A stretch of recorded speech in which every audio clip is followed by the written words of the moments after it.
y a le terrain IFAN, regarde. Terrain IFAN, bon sud-ouest. D'accord. Ok. Ok, super. On met un séparateur. C'est le bâtiment qui est derrière. C'est là où le service des archives se trouvait là-bas. Le musée Théodore Monod, on les a conservés à l'annexe. C'est là où se trouvait le service.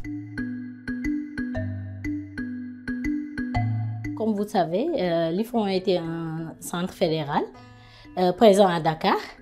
Donc voici la photo du bâtiment ancien, 6 à la place Soweto, actuel musée Théodore Monod. Donc là, il y a le drapeau de l'IFAN qui flottait au-dessus du bâtiment.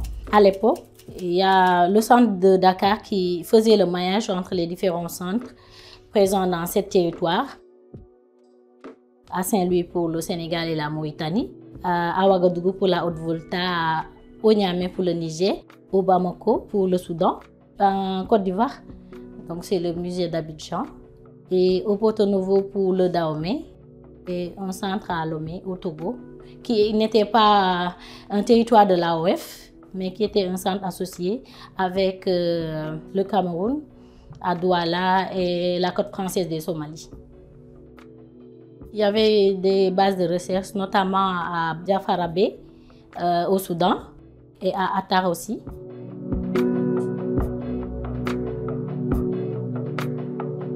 Et donc, chaque image est documentée, numérotée, localisée.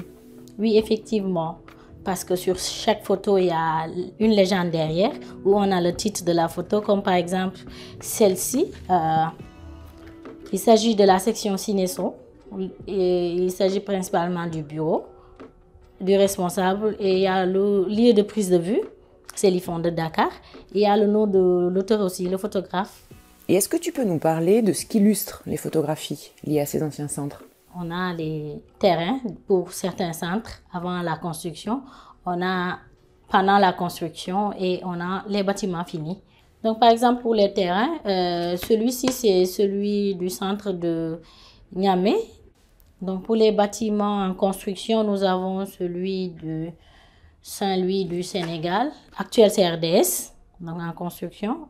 Donc là, nous avons le bâtiment en construction de Saint-Louis toujours, la façade Est. Et nous avons celui de la Guinée, Conakry. Et un centre associé ici, à Lomé, au Togo.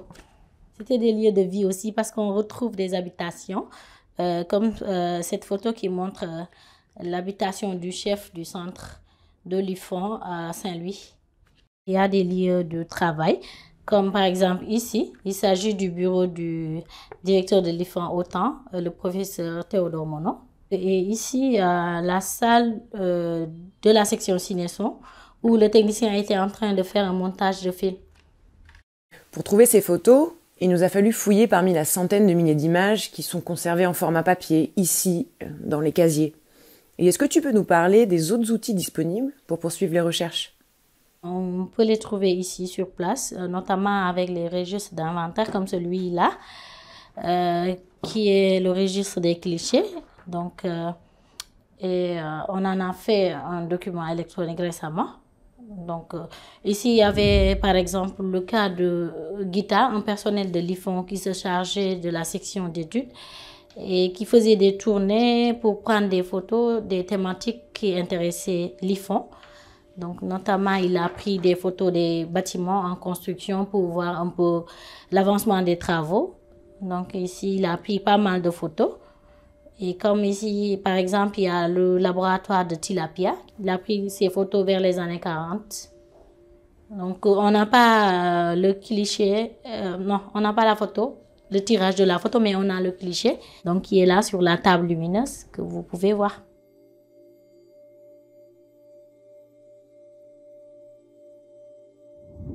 Qu'est-ce que les photos nous apprennent d'autre sur les activités qui étaient menées à l'intérieur de ces centres? Donc, à part les bâtiments, on retrouve dans les différents centres des musées, comme il y en avait à Dakar, à Abidjan, à Abomey et à Saint-Louis aussi. Donc, par exemple, on va ici parler du musée d'Abidjan. Donc, vous voyez, c'est la photo du centre IFAN. Et là, il y avait une exposition au musée en 1954. Donc là, il y a la présentation des différents objets du musée, donc lors de l'exposition toujours. Et là, on retrouve les objets des collections du musée. Et les photos nous apprennent aussi que les botanistes et les zoologues de l'IFAN avaient créé, eux aussi, des installations spécifiques dans ces centres. Oui, il y avait des jardins botaniques à l'intérieur de certains centres IFAN et aussi des zoos comme celui de Dakar et celui du Soudan aussi. Bon, ici, par exemple, on voit des négatifs 6-6 du jardin botanique du centre de l'IFAN de Bamako. Pour le zoo, on a ici, par exemple, la construction de l'oisellerie du centre IFAN à Dakar. Et là, on a un lion qui se trouvait au centre IFAN, au zoo du centre IFAN du Soudan. Et là aussi, c'est le plateau des lions au centre IFAN du Soudan aussi. Donc, il y a aussi des déplacements d'animaux vers la métropole, comme vous voyez sur cette photo, qui montre des caisses contenant des animaux, comme les singes, serpents, antilopes, léopards, etc., destinés au Muséum d'histoire naturelle de Paris, donc voilà, qui était sur le quai à Dakar. Est-ce que tu peux nous en dire plus sur l'identité des personnes qui ont réalisé ces photographies? L'IFAN a différents types de photographes. D'abord, il y a des photographes professionnels, il y a des photographes comme le personnel technique, et il y a des photographes qui ont été des directeurs de centre de l'IFAN et certains chercheurs qui avaient pris aussi des photos. Pour par exemple les photographes professionnels, on a ici l'exemple de Chérif, c'est un Sénégalais qui a pris quelques photos d'objets de musée, et on a aussi des photos de l'Habit qui est le plus ancien. Donc il y a beaucoup de photos. Et pour les photographes qui ont été directeurs de centre IFAN, on a celui du centre de Côte d'Ivoire, Béolas, donc qui a photographié des objets du musée. Et on a des photographies du chemin, qui était le directeur du centre IFAN du Sénégal et de la Mauritanie. Et on a aussi celui de Guy Lemoyle, qui était le directeur du centre de Haute-Volta. On a par exemple Thomasé, qui était chercheur à l'IFAN, qui a pris aussi des photos du centre de l'IFAN au Soudan.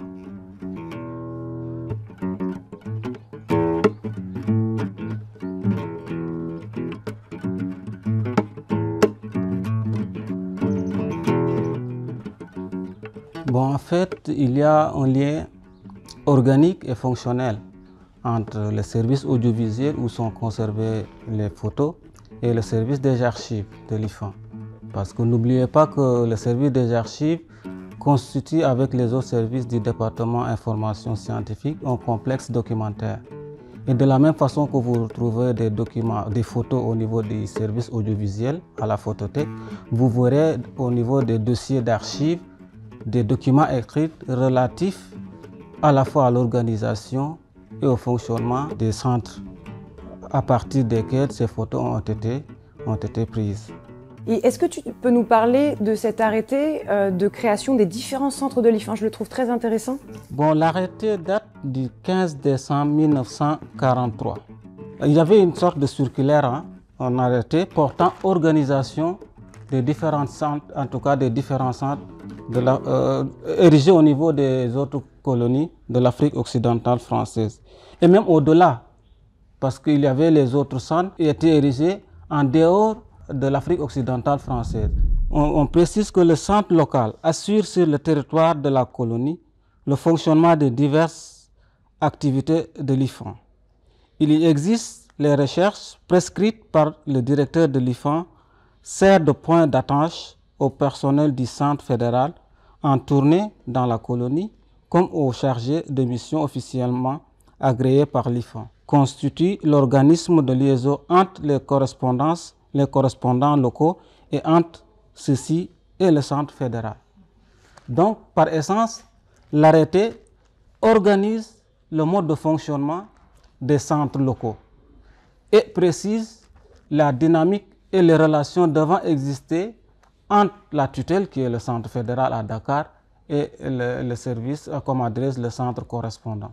Est-ce que tu pourrais nous montrer un des documents de correspondance entre le directeur du centre fédéral et un centre de l'IFAN?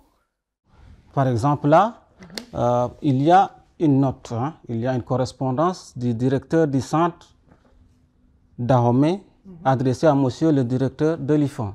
Parce que là, c'est une mission du directeur du centre Dahomey effectuée au niveau du centre local de Niamey, au Niger. De la même façon que le centre fédéral travaillait de concert avec les centres locaux, c'est de cette même façon aussi qu'il y avait des échanges entre les différents centres locaux. Donc on imagine des directeurs de centres locaux allant visiter, peut-être inspecter même d'autres centres. Souvent, c'est des missions de découverte, c'est des missions de mise au point, mais aussi c'est des missions également qui permettaient à un directeur de centre d'aller aider d'autres directeurs. Pour le cas précis, le directeur du centre de Dahomey est parti en tout cas à Niamey pour faire le constat et faire un retour à la hiérarchie, c'est-à-dire au directeur du centre fédéral. On s'est rendu compte que les légendes des photographies nous donnaient la date d'entrée en collection de ces images, et je me demandais si les archives pouvaient nous donner des informations plus précises sur la date d'acquisition des terrains, sur la construction des bâtiments, leur inauguration, etc.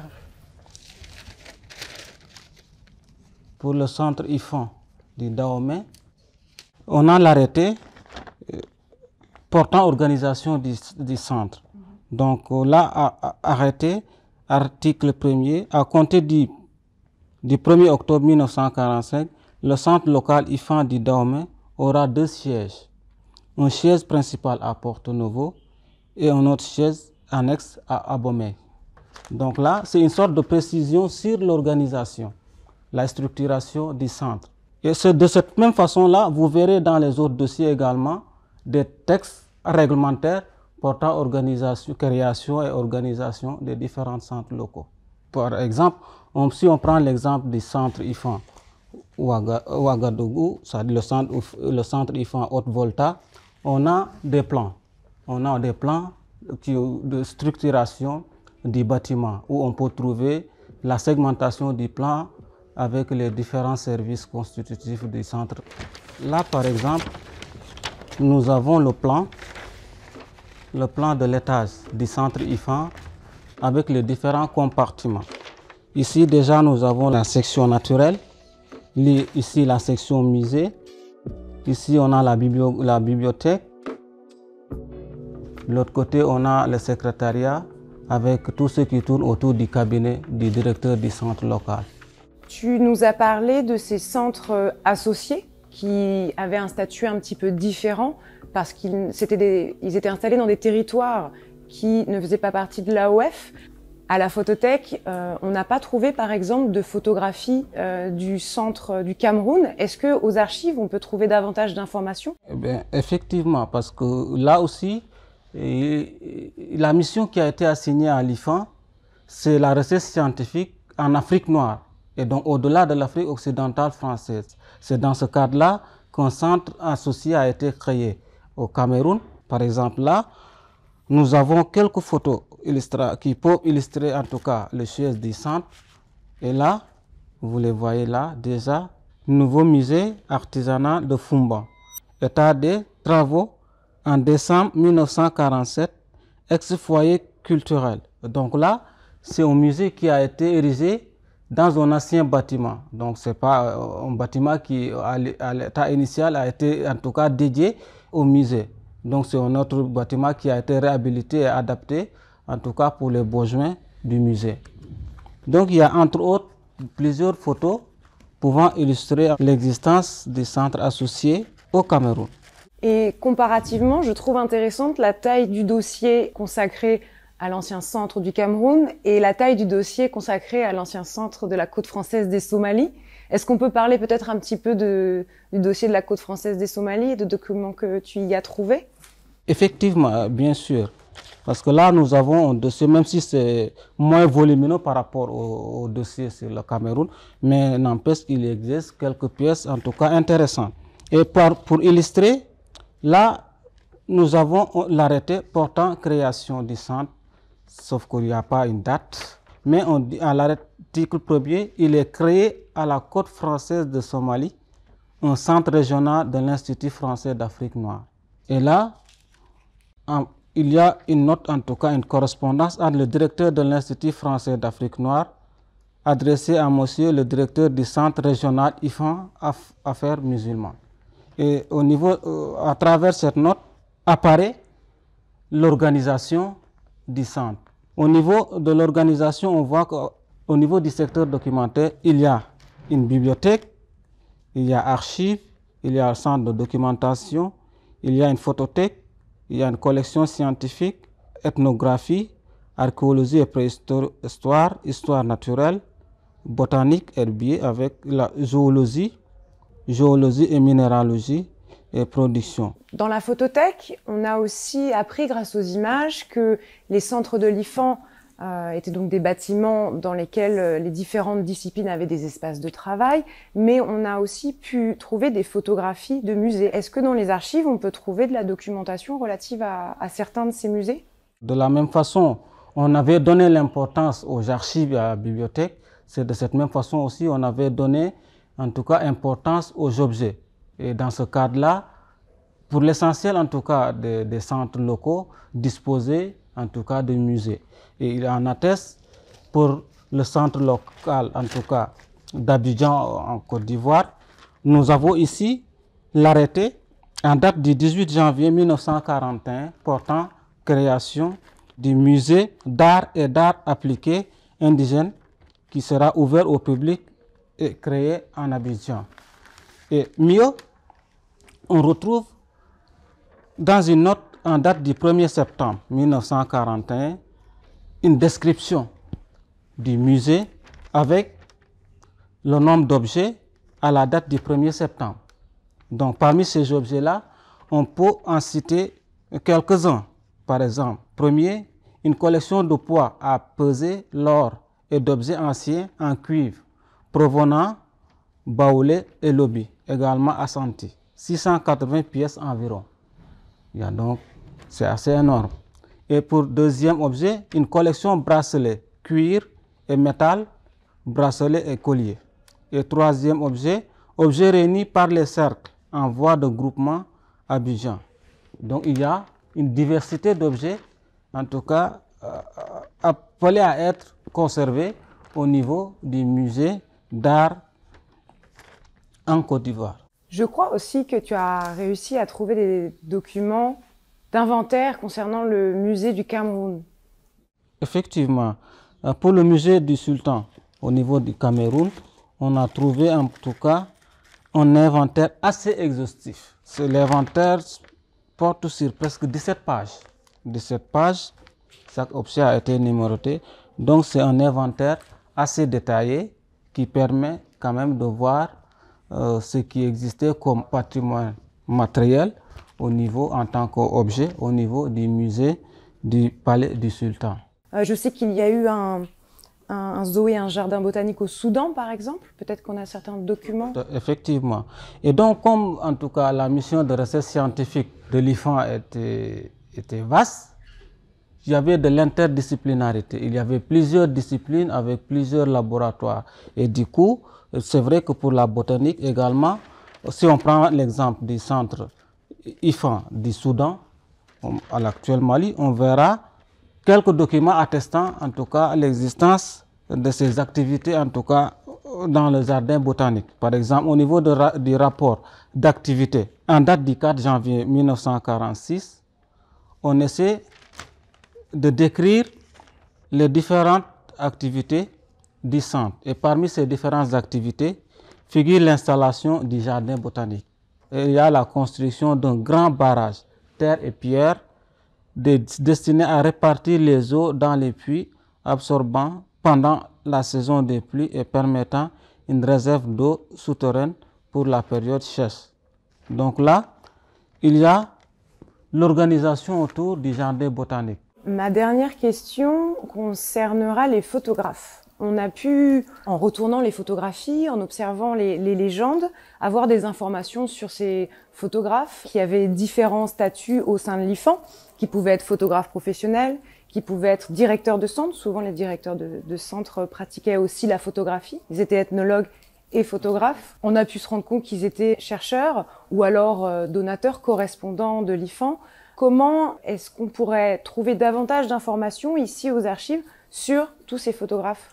Bon, pour ce qui concerne le personnel de l'IFAN, que ce soit le personnel permanent ou le personnel associé, nous disposons en tout cas d'une série. La série B porte sur le personnel de l'IFAN. Et donc dans cette série-là, vous pouvez trouver des éléments de dossier de certains, en tout cas, de certains techniciens, de certains chercheurs ou en tout cas d'autres personnes associées.